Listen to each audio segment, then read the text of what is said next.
तो चलिए आज एसिड्स और बेसिस की इस कमाल की दुनिया में चलते हैं और देखते हैं कि ये केमिस्ट्री हमारी रोजमर्रा की जिंदगी से कैसे जुड़ी हुई है। आपने कभी सोचा है कि जब सफेद कपड़े पर हल्दी का लाग लग जाता है तो साबुन से धोते ही वो लाल भूरा सा क्यों हो जाता है?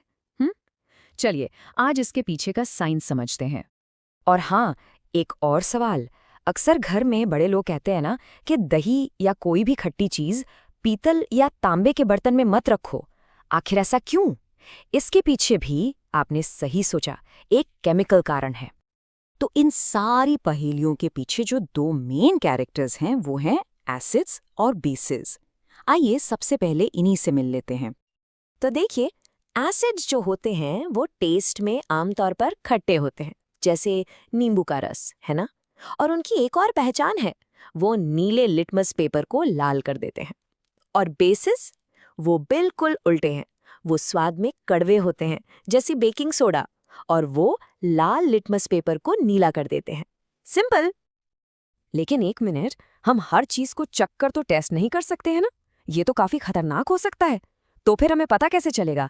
इसके लिए साइंटिस्ट कुछ खास चीजों का इस्तेमाल करते हैं जिन्हें हम इंडिकेटर्स कहते हैं। और मज़ेदार बात यह है कि कुछ इंडिकेटर्स तो हमारे आसपास नेचर में ही मौजूद हैं, जैसे लिटमस। ये एक लाइकेन पौधे से मिलता है। और हाँ, हमारे किचन में रखी हल्दी, लाल पत्ता गोभी, यहाँ तक कि कुछ फूलों की पंखुड़ियाँ भी नेचुरल इंडिकेटर्स का काम करती हैं। कमाल है ना? ज़रा इस टेबल को देखिए। यहाँ आप साफ साफ देख सकते हैं कि कैसे अलग अलग इंडिकेटर्स एसिड और बेस के कांटेक्ट में आने पर अलग अलग रंग बदलते हैं। फॉर एग्जाम्पल, फेनोफ्थैलीन को देखिए। एसिड में इसका कोई रंग नहीं होता, बिल्कुल कलरलेस, पर जैसे ही इसमें बेस मिलता है ये एकदम से पिंक हो जाता है। इन्हीं रंगों के बदलाव से हम उनकी पहचान आसानी से कर लेते हैं। ओके, तो अब हमें इनकी पहचान तो पता चल गई। अब देखते हैं कि जब एसिड्स एक्शन में आते हैं, खासकर जब वो मेटल से रिएक्ट करते हैं, तब क्या होता है। इस एक्सपेरिमेंट को देखिए जरा। यहाँ जिंक के छोटे छोटे टुकड़ों पर जैसे ही डाइल्यूट सल्फ्यूरिक एसिड डाला जाता है, देखिए ये बबल्स निकलने लगे। कितनी तेजी से, है ना? तो ये बबल्स है किस चीज के? ये है हाइड्रोजन गैस। और इस गैस को पहचानने का एक मजेदार तरीका है। अगर आप इसके पास एक जलती हुई माचिस की तीली ले जाएंगे तो ये पॉप की आवाज के साथ जलेगी। तो यहाँ से एक सीधा सा नियम निकलता है। एसिड और मेटल जब भी मिलते हैं तो सॉल्ट बनता है और साथ में हाइड्रोजन गैस निकलती है। अच्छा, ये तो हुई मेटल की बात। अब देखते हैं कि अगर एसिड मेटल कार्बोनेट से मिले तो क्या होगा। इस एक्सपेरिमेंट में जैसे ही सोडियम कार्बोनेट पर एसिड डाला, फिर से गैस के बबल्स निकलने लगे। लेकिन क्या ये भी हाइड्रोजन गैस है? सोचिए।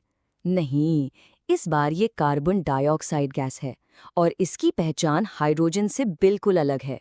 ये आग को जलाती नहीं बल्कि बुझा देती है। तो इस रिएक्शन का फॉर्मूला क्या हुआ? मेटल कार्बोनेट प्लस एसिड, इससे बनेगा सॉल्ट, कार्बन डाइऑक्साइड गैस और थोड़ा सा पानी। तो हमने एसिड्स के रिएक्शंस देख लिए, पर सोचिए क्या होगा जब एक एसिड और एक बेस आमने सामने आ जाएं? जब दो ऑपोजिट्स मिलते हैं, यहाँ केमिस्ट्री में कुछ बहुत ही इंटरेस्टिंग होता है। इस रिएक्शन का एक खास नाम है न्यूट्रलाइजेशन रिएक्शन। जैसा कि नाम से ही साफ है, इसमें एसिड और बेस एक दूसरे के असर को न्यूट्रलाइज कर देते हैं, मतलब बेअसर कर देते हैं। और जब ये एक दूसरे को न्यूट्रलाइज करते हैं तो बनता क्या है? बनता है सॉल्ट और पानी। दोनों ही आमतौर पर न्यूट्रल चीजें हैं। इसका सबसे बढ़िया एग्जाम्पल पता है क्या है? जब हमारे पेट में एसिडिटी हो जाती है तो हम एंटासिड लेते हैं ना। वो एंटासिड एक बेस होता है जो पेट के एक्स्ट्रा एसिड को न्यूट्रलाइज कर देता है। सिंपल। चलिए अब आखिरी चीज समझते हैं, ऑक्साइड्स के बारे में। ये दो तरह के होते हैं और इनका नेचर भी आपने गेस कर लिया होगा, एसिडिक या बेसिक हो सकता है। यह एक बहुत ही सिंपल सा रूल है जो आप याद रख सकते हैं। जो मेटालिक ऑक्साइड्स होते हैं, यानी मेटल के ऑक्साइड्स, वो हमेशा बेसिक होते हैं, और जो नॉन मेटालिक ऑक्साइड्स होते हैं, यानी नॉन मेटल्स के, वो एसिडिक होते हैं। बस इतना सही है। तो चलिए अब हम अपनी सबसे पहली पहेली पर वापस चलते हैं। हल्दी का दाग। अब आप समझ गए होंगे, साबुन वो बेसिक नेचर का होता है और हल्दी एक नेचुरल इंडिकेटर है। तो जब बेस यानी साबुन हल्दी के दाग पर लगता है तो इंडिकेटर अपना रंग बदलकर पीले से लाल भूरा हो जाता है। देखा, अब आपको इसके पीछे का साइंस पता है। और हमारी दूसरी पहेली, दही को तांबे के बर्तन में क्यों नहीं रखते?